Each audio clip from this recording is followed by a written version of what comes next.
And the short, distinguished-looking man looks at me, he says, "Kirt, you've been living for 20 years like a normal person, and I'm gonna snap you out of this thing."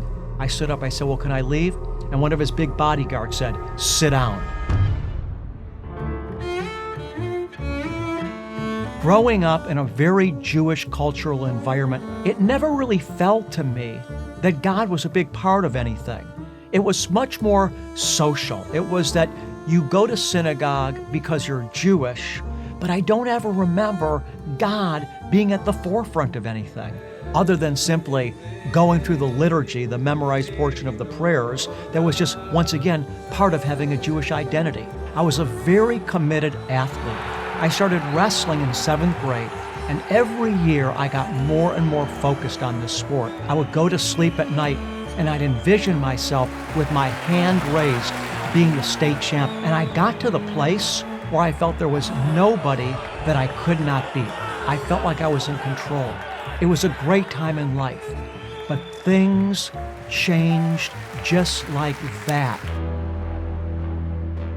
When I looked into the future as a senior in high school, now that wrestling was over, I realized that the world was so much bigger than I was, certainly so much bigger than the people that competed in my weight class in wrestling. I felt afraid. I lost my identity. I lost my purpose. I just got more and more lost and more confused. I spent as much time as possible just sleeping to escape the emotional turmoil that I was in. I asked myself, what can I do to give myself that feeling back that I had when I was wrestling? It was such a dark time for me that I had a difficult time remembering any of the good things that had happened to me in life. And I go to sleep one night. It was 1978. In the middle of the night, I was awoken from my sleep. Suddenly, in color, Jesus appeared on the cross. A ray of red light from straight through the sky beamed down on his head. God had just showed me that Jesus was the way to him. The vision lasted no more than 2 seconds, but I was aware when it happened. And I was so excited because somehow I knew that something supernatural had just happened to me. I got up the next morning. I started talking about it, telling everybody about it. I started devouring the Word of God. I was very naive as to what I was about to face when I started telling my Jewish family and friends about this experience. We drove to a hotel. There was a short, distinguished-looking man in a 3-piece suit, and then he had 2 guys next to him, both of them over 6 feet tall, probably at least 200 pounds. And the short, distinguished-looking man looks at me, he says, "Kirt, you've been living for 20 years like a normal person, and I'm gonna snap you out of this thing." And I said, "I'm not programmed. I just believe that Jesus is the Messiah."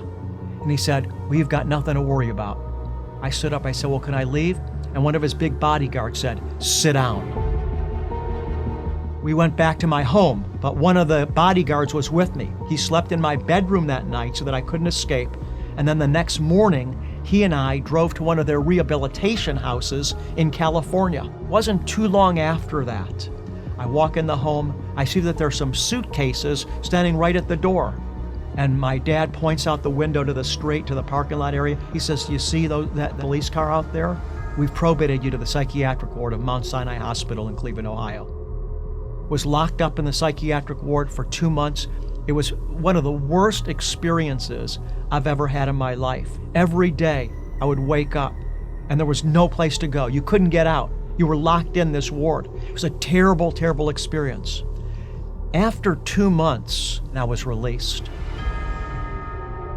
So as a Jewish person, I have been through a lot because of my faith in Jesus, but for me, when I saw the ray of red light in that vision come down on Jesus' head, I knew it was coming from God. I'm so solid in my faith in Jesus, number one, because of the supernatural experiences I've had. Secondly, because I see how the whole Bible is a unified whole and how it all fits together, that going through experiences like the ones that I just described, it never shook my faith.